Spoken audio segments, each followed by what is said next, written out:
नाशकात शिवसेना ऍक्टिव्ह मोडवर आली आहे। आगामी महानगरपालिका निवडणुकीसाठी लगबग सुरू झाली आहे। राम रेपोळेंनी शिवसैनिकांची बैठक देखील घेतली आहे।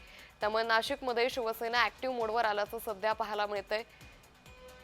यावेळी राम रेपोळेंनी बैठक देखील घेतल्याची माहिती समोर आली आहे।